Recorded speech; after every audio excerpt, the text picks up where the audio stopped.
It's week 1, day 1 of my Summer with Lisa Kleypas challenge. I'm planning on reading all of the Wallflowers, all of the Hathaways, and all of the Ravenels this summer, and maybe a little bit into fall. Hey guys, it's B. Welcome to my channel. Mama needs to read some romance because nobody in this book would ever take my necklaces and put them down the air vent.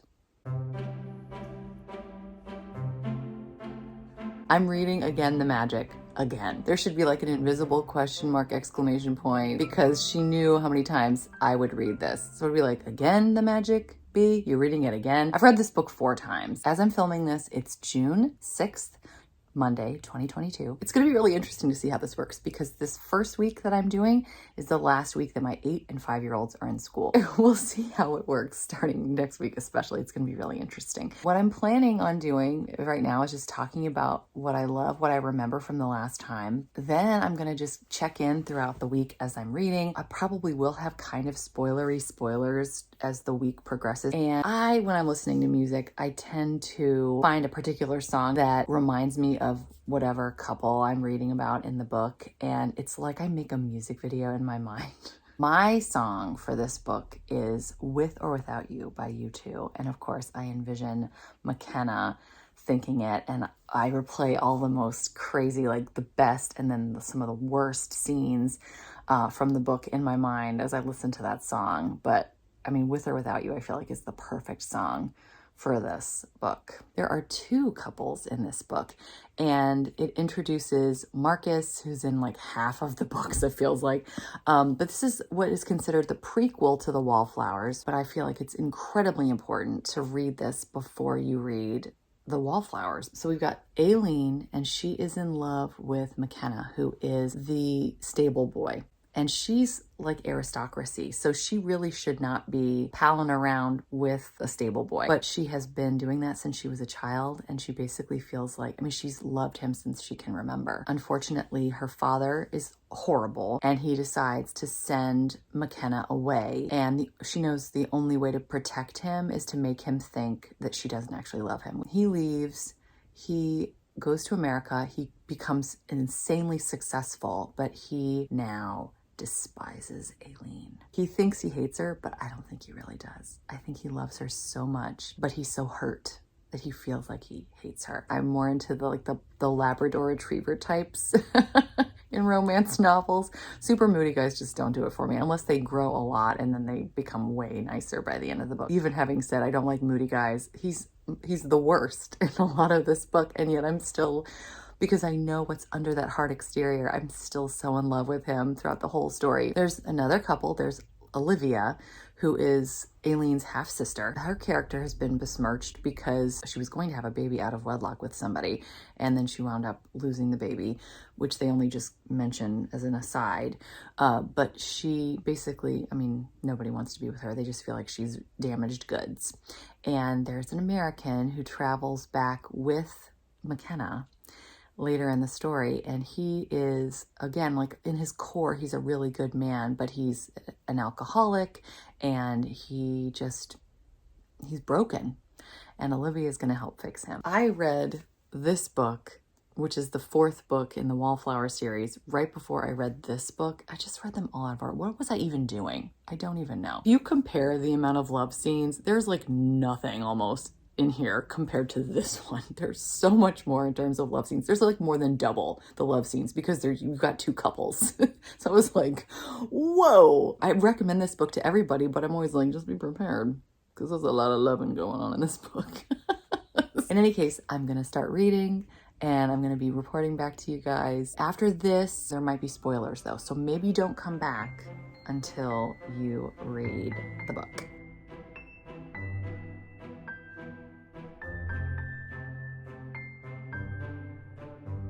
So I've been reading the first 3 chapters. Right now I'm hanging out outside. My boys are both doing speech and occupational therapy while I am in Hampshire, England in the 1800s, which is so fun. I'm just blown away. That first scene that's really powerful where she kisses him for the first time on her balcony. It's so potent that I feel like they could almost materialize as real people. Like Lisa Kleypas is willing this into existence with her writing. It's just so incredible. He loves her so much, but he's going to do the right thing and keep himself from really fulfilling all the passion that he wants to express to her. And she loves him so much. She says that he's the other half of her. And then you realize somebody ratted them out to her dad, who tells her that he's going to send McKenna away. And the only way to keep McKenna safe and from trying to come back to be with Aileen, she knows she has to pretend that she never loved him and that she's using him. And it's the worst thing that she could ever do. But she has to do it because she loves him so much. She has to protect him. So she's going to be selfless.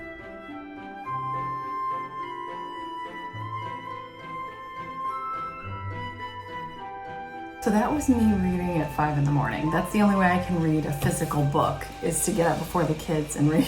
So I'm midway through chapter 7 right now. I'm boiling water for tea. I'm seeing how much I can get done before it boils. Aileen is just struggling. She is suffering after McKenna has left. And she finds out that Mrs. Faircloth has gotten a letter from McKenna. And in her haste to read it, she goes into the kitchen and something terrible happens and she is burned. And then we fast forward 12 years. We now meet her sister, Livia. She and Aileen are basically just recluses. Marcus is now back from boarding school and he has taken the place of his father who passed away. Marcus is now the Earl of Westcliff. We meet him and realize already his character is fantastic. He wants to take care of his sisters. I'm very thankful we don't have to wait very long before we discover that McKenna comes back with Gideon Shaw. He's blonde-haired, blue-eyed, all-American, new money. He's got a great disposition. He's very sweet, but that's my bird clock.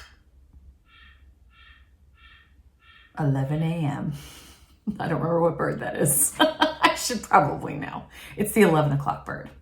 And my 2-year-old's taking a nap, which is why I'm able to do this right now. Back to my point. Gideon Shaw. He's got some skeletons in his closet and he definitely has a drinking problem, but he's a good guy and he seems like a really great friend of McKenna. He explains to Gideon he's not there for revenge. He's there for an exorcism because Aileen has haunted him. He finds her at the river where they always used to spend their time and it is very intense. He's already letting her know he wants to seduce her.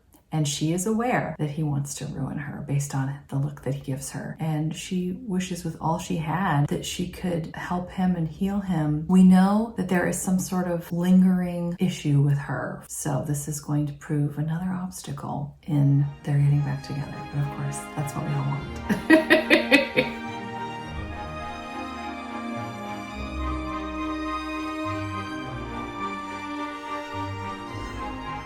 So that was me listening to an audiobook while picking up my oldest son from Kiss and Ride. Man, am I gonna miss that. So several revelations are made in these chapters. We find out Olivia is the one who told Aileen's father about Aileen and McKenna. It reminds me of the book Atonement, but this ending is so much better than that book. We also discovered that the skin on Aileen's legs are destroyed from the oil fire that took place 12 years earlier in the book. And that is a huge reason why she doesn't want to be with any man. We also have a gorgeous couple scenes between Olivia and Gideon. One of my favorite scenes ever in this book. Gideon discovers Olivia dancing with a glass of wine around a fountain at night. And my favorite part is when he asks if he can dance with her and she says, "But I haven't finished my wine." And then he just takes it, plucks it right out of her hand and downs it in one gulp. And then they get to dance, and it's so great. Of course, it's all about Aileen and McKenna, though. They have several intense scenes, one in a stable. He keeps warning her away from himself because I think the part of him that really loves her is trying to protect her from the part of him that is so furious with her still. My favorite, though, my number one scene in the whole book happens when they are in the fair and she's having the gingerbread and he's reminiscing about all the lovely memories, and you can just see how much they still really do love each other when they can let their guards down, and the way they fit together in front of the bonfire late in the evening. And then of course they go into the woods and finally have their reckoning, as she says. It is so steamy. That's where he discovers that she is still a virgin. Even though she's totally swept away in the passion, she's terrified that he's going to discover her legs. As romantic and steamy as the love scene was, right after is the opposite. I guess the passion is done, so now he's terrified that he's been letting his guard down, that he's has all these emotions that he didn't want to express to her, that he didn't want to even feel. And so he becomes a jerk again, just driving me crazy. And the walk back is, I feel so badly for her. She feels terrible physically, maybe emotionally. And he's talking about how he's just going to take her everywhere he wants, if you know what I mean. And yeah, not loving him there.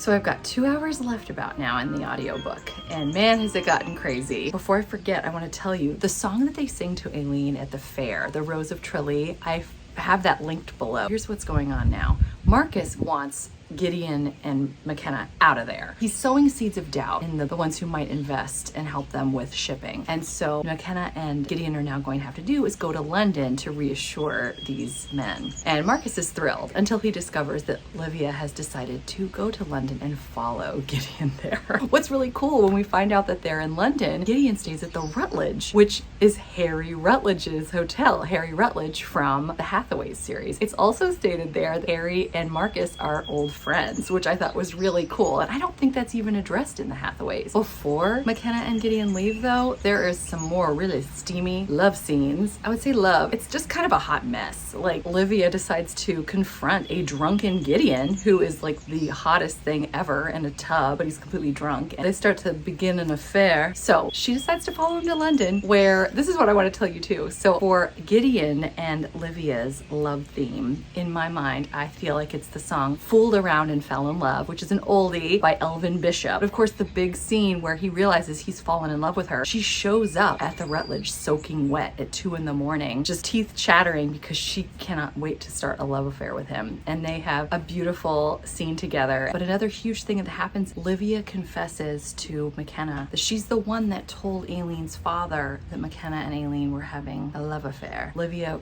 lets McKenna know that Aileen really did love him, and somehow him knowing that she really loved him changes everything, and he just about suffers a psychotic break there. Then we cut back to Aileen. 15, I think, dozen white roses arrive at their home along with crates of gingerbread, which I thought was so romantic and adorable. And now I'm like frustrated already because I know she's about to ruin everything because she can't let go of her concern about her legs. So I just finished this for the 5th time. And I know I'm gonna read it again. This is how it's done, ladies and gentlemen. This is how it's done. I will admit, the first time I read this book, my heart was pounding over McKenna and Aileen. I skipped over the Gideon and Livia parts because I had to know what was gonna happen between McKenna and Aileen. And I thought, okay, I'm just gonna go back and read Livia and Gideon. Upon rereads, I've actually enjoyed Gideon and Livia more and more every single time because now I'm more at ease about what's going to happen with McKenna and Aileen. I just wanted to scream at her. She ruins it all because she's worried about her legs, and she's lying to him and says that she cares about the fact that he's supposedly below her station. Meanwhile, Gideon proposes to Olivia and she says no because he has the problem with alcohol. And so he decides that he is going to spend 6 months away from her, give up drinking, and become this better man for her. And they decide to write letters that become like the most beautiful thing ever. Marcus is the one that finally talks sense into Aileen. He sits her down and he's like, look, you can't doubt his love because of your legs. I mean, come on, let's be honest. Let's tell him the truth. So Marcus actually takes her through the night by carriage to London so she can meet him. And Marcus then gets McKenna off the ship and leaves them so that they can talk. And it is the most intense, passionate, beautiful